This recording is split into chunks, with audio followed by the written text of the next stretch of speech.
Hello दोस्तों, Anand here. Welcome to trading beast. So दोस्तों, आज हम कोटक बैंक में ट्रेड कर रहे हैं और कोटक बैंक में मेरी जो एंट्री बनी है ना, वो बनी है एग्जैक्टली 2158 पे। यही लेवल है और इसका एसएल जो है ना, वो है ये स्विंग के हाई का। ये वाला जो स्विंग है ना, इसके हाई का अगर मैं मेरी पोजीशन दिखाऊँ तो आपको पता चलेगा एवरेज प्राइस 2158 की है। सो देखिएगा दोस्तों, अगर मुझे इसके अंदर अपॉर्चुनिटी मिली एसएल कम करने की तो मैं ज़रूर एसएल कम करूँगा और यहाँ पे क्वांटिटीज ऐड करूँगा, जिसके कारण मेरा रिस्क टू रिवॉर्ड और थोड़ा ज़्यादा बढ़ जाए, क्योंकि मुझे ऐसा लग रहा है कि शायद इसके अंदर मेरा जो एसएल है ना, ये थोड़ा बढ़ गया है। अभी टारगेट की अगर बात करें ना, तो टारगेट बहुत लंबा है। टारगेट इसका मैंने जो डिसाइड किया है वो है 2100 के आसपास का। सो यहाँ तक आएगा नहीं आएगा मुझे नहीं पता, लेकिन कोटक बैंक जितना दे देगा आज पूरे दिन में उतना लेके हम निकल जाएंगे।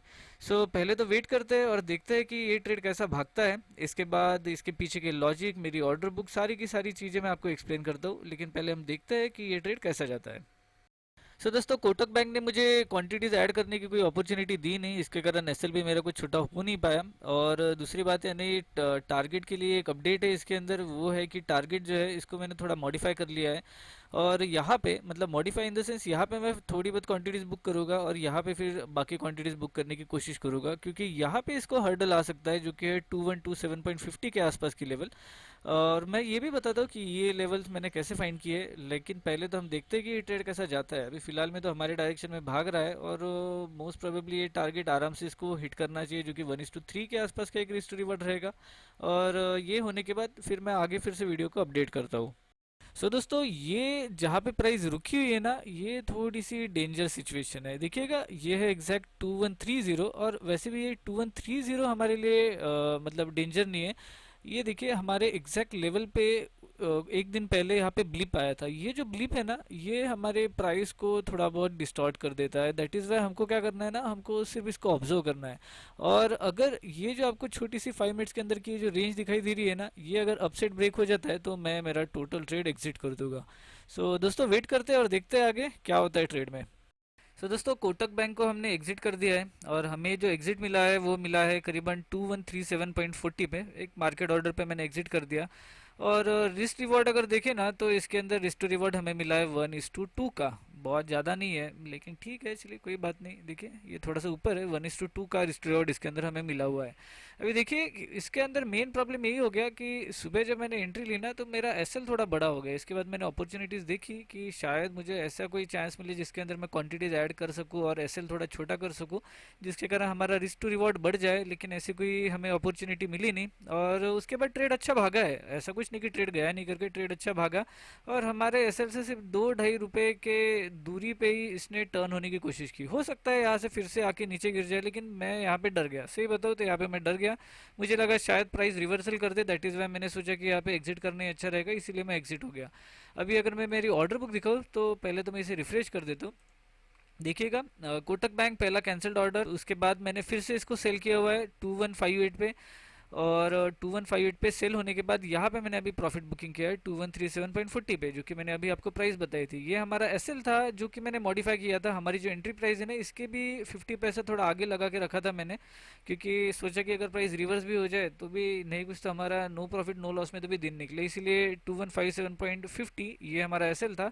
और ये हमारा टारगेट था जो कि 2127.60 था, एग्जैक्टली यही जो कि मैंने आपको बोला था।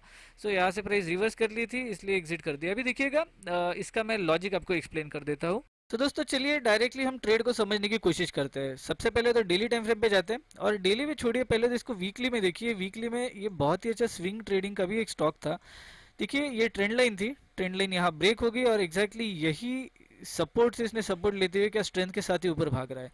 लेकिन चलिए हम पहले तो इंट्राडे की बात कर लेते हैं ना, यही हमारा मेन काम होता है। अभी देखिए, ये पैटर्न जो है ना, first candle, second candle rejection और थर्ड दिन इसको हम ट्रेड करते हैं। अभी अगर आप मेरे वीडियो से फेमिलियर हो ना, तो ऊपर आई बटन में मैं एक वीडियो की लिंक देके रख रहा हूँ। देखिए, वो मेरा फेवरेट पैटर्न है, यही पैटर्न जो कि मैं हमेशा ट्रेड करता हूँ। मुझे जब भी अपॉर्चुनिटी मिलती है ना, मैं ये पैटर्न को छोड़ता ही नहीं हूँ। सो ऊपर वो आई बटन वाला वीडियो जरूर देखिएगा, क्योंकि ये पैटर्न को कैसा ट्रेड करना है, क्या लॉजिक से ट्रेड करना है, ये सारी की सारी चीज़ें मैंने ऊपर वो वीडियो में बता के रखी है। और वही पैटर्न आज फॉर्म हुआ और उसको मैंने वैसे ही ट्रेड किया जैसे मैंने आपको एक्सप्लेन किया था। लेकिन इसके अंदर एक प्रॉब्लम ऐसी हुई कि इसके अंदर हमें ट्रेड जो है ना, वो पिछले दिन के हाई से नहीं मिला, मतलब ही हमको ये लेवल से नहीं मिला। तो हमने इसको उठाया कहाँ से? अभी देखिए उसको मैंने उठाया है ना प्रीवियस डे के लो से। अभी यहाँ पे सिंपली अगर आप देखोगे ना तो ये ब्रेकआउट हो रहा था, ये स्टॉक जो है ना, ये सिंपल अगर आप देखोगे तो ये ब्रेकआउट स्ट्रक्चर में जा रहा था। ऊपर ओपन हुआ, प्राइस नीचे गिरी, फिर ऊपर जाने की कोशिश हुई, फिर नीचे गिरी। अभी देखिए जब कुछ इस टाइप का स्ट्रक्चर बन रहा है तो हमको क्लियरली पता है कि फिर से ये कोई ना कोई लेवल से रेजिस्टेंस लेके नीचे ही गिरने वाला है। दैट इज वाई मैंने क्या किया ना कि ये जो लेवल है 2158 की एग्जैक्टली यहाँ पे शॉर्ट किया, जो कि प्रीवियस डे के लो के पास आ रहा था। और ये जो स्विंग था ना इसका एसएल लगाया। मुझे पता है इसके अंदर एसएल बड़ा हो रहा था, लेकिन मैंने सोचा कि शायद प्राइस इसके ऊपर आके मुझे और कोई अपॉर्चुनिटी दे जिसके कारण मैं मेरा एसएल छोटा कर पाऊँ, जिसके कारण मेरा रिस्क टू रिवॉर्ड भी बढ़ जाए। लेकिन ऐसी कोई अपॉर्चुनिटी मिली नहीं, दैट इज़ वाई इसके अंदर मैं कोई क्वांटिटीज ऐड नहीं कर पाया। अभी देखिए बहुत ही सिंपल स्ट्रक्चर था। और अगर आप ये दिन की रैली देखोगे ना, ये दिन जब सबसे बड़ी रैली आई थी, इस दिन की इंपॉर्टेंट कैंडल है ना कुछ ये लेवल पे फॉर्म हो रही थी, देखिए। और एग्जैक्टली यही लेवल थी जो कि प्रीवियस डे का लो भी था। दैट इज वाई ये तो एक कंफर्म ट्रेड था कि नहीं भाई इसको तो उठाना ही उठाना है। अभी देखिए टारगेट की बात करके, टारगेट जो है ना बहुत दूर से मैंने ढूंढ के निकाला था, जो कि हिट होना चाहिए था, लेकिन कभी कभार होता है मार्केट कहीं पे भी सपोर्ट या रेजिस्टेंस बना देता है तो उसके अंदर हम कुछ नहीं कर सकते।